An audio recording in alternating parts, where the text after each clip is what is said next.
Welcome back. President Trump this morning tweeted something rather cryptic. Quote, "I call my own shots, largely based on accumulation of data, and everyone knows it. Some fake news media, in order to marginalize, lies. So why the need to remind everyone he's the boss? Maybe, just maybe, this magazine cover had something to do with it. Top aide Stephen Bannon dubbed the great manipulator by Time. Or maybe this Saturday Night Live skit struck a nerve." Well, Mr. Trump, thank you for still accepting our refugees. Homie, say what? President Obama said America would accept 1,200 refugees. Your country's compassion will not be forgotten. No refugees. America first. Australia sucks. Your reef is failing. Prepare to go to war. Wait. Steve, I think that was bad. Was that bad? No, it went just according to plan. Whose plan? Your plan? No, your plan. It's always interesting when a presidential aide seeps his way into pop culture, like Saturday Night Live. But whose plan? Your plan? My plan? Why is the president tweeting this morning that he's in charge? Do we have any doubt? I think we know why. But you know, you asked the question before the break, is the White House already in turmoil? I think the proper word is always in turmoil, right? I mean, this has been the case throughout Donald Trump's business career, throughout his campaign, and now his White House operation. He is someone who thrives on chaos, who always creates competing power centers with different aides and makes them vie for his favor.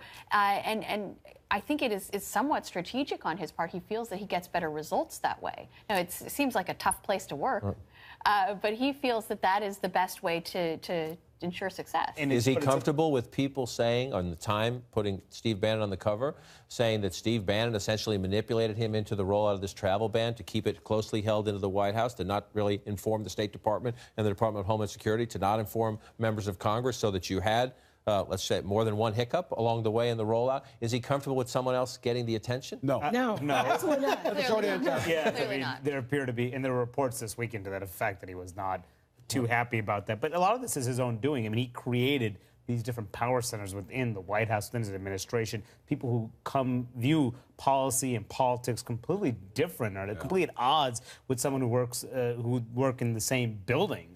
So that has led to a lot of questions. Who is he listening to? Who is actually driving the policy within the administration? And that's one of the reasons why Reince Priebus tried to make very clear in interviews with the Post and the Times over the weekend that he is in charge. But if you have to give an interview that you're in charge, doesn't that tell you? I mean, if you have to tweet that I have to call the shots, or if you're the chief of staff and you have to say I'm in charge, doesn't that raise a question?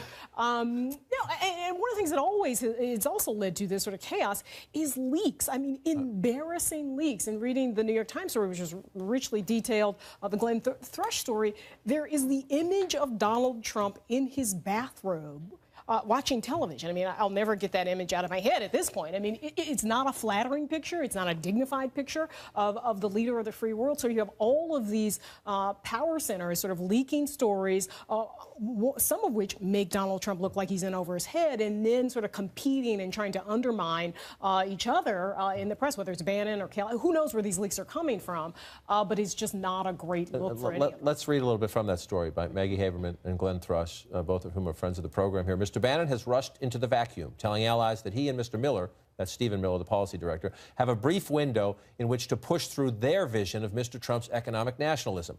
We're moving big and we're moving fast, Mr. Bannon said when asked about the upheaval of the first 2 weeks. We didn't come here to do small things. Well, and I think what matters to Trump here is the idea that he's being used. The idea that others are using him as a vessel for their agenda, because he is the one in charge, he is the president, and if things are being put in front of him for him to sign that are being misrepresented in a way that has consequences or make him look like he's not in charge, that I think matters to him much more than an unflattering story about a bathrobe. He is loyal to people he thinks put his best interest first, and he is going to, I think, discipline anyone that he sees as putting their interests or some policy or ideological interest above the interest of what is best for him. Bannon's on the record, by the way, I think it was before he joined the campaign, calling Trump a crude instrument. That's right. Last year for his sort of vision of economic nationalism. So Bannon's already basically said that, you know, he views Trump as a tool. I'm just struck by there is this sort of notion of you know, either intentional or not, it's bar lowering for the coverage of Trump. In some ways because you have to, because there's so much of it. Can you imagine any other president who had to tweet out the Al Haig moment, I'm in charge here, who's questioning, really going after a federal judge and saying any terrorist attack is on this judge personally? And then, you know, equating the American government with the Russian government, saying, you know, there's no angels here in America. Only 3 weeks in. Yeah, Those stories, and then that doesn't even mention, you know, attacking Schumer as a clown. It goes on and on and on and on. So I just laugh at this notion of, oh, the press collectively is so tough on Trump. Think about just those 3 examples that I mentioned, and any other president, either party, and the sort of coverage that would ensue. The challenge with Trump is that there's so much of it, and it's the deluge that comes the next day. It sweeps out the previous weekend, and this happens again, and again. We are used to this in the press corps for having covered the campaign. The Capitol, the folks in the Capitol are not used to it. I think this is the most fascinating story. When does the exhaustion set in? Right. Okay, we've done it for a year and a half now, but this is different. A different sort of culture than Washington is used to. When did the folks on Capitol Hill get tired of the constant drama and turmoil? And who do the folks on Capitol Hill call when you have a big question? Do you call Ivanka if it's child care policy, or do you call Stephen Miller, or do you call Reince Priebus? Do you call the Secretary of State or the Secretary of Homeland Security, or do you call Steve Bannon if it's a question about border security and enforcing this ban? Now, it's early. It's only a couple weeks. Maybe it sorts itself out in a month. We're saying all is fine. But that's a pretty big question early on. Well, to Jonathan's point, maybe they just stop calling. Yeah. Maybe they just decide they're going to run the show themselves because the White House is too chaotic to deal with. And I found it interesting, that point about Bannon and Steve Miller seeing that there's a brief window to get their agenda through. But their agenda is a lot different than the agenda of the Republican leadership on the Hill, who want to focus on Obamacare, who want to focus on tax reform, getting rid of some Obama regulations, not necessarily these the travel ban and other social policies that perhaps the White House is focused on. All right, everybody sit tight. Up next, the Democrats see the new president as politically weak, and they aim to keep it that way. But finding a voice isn't the same as finding the votes.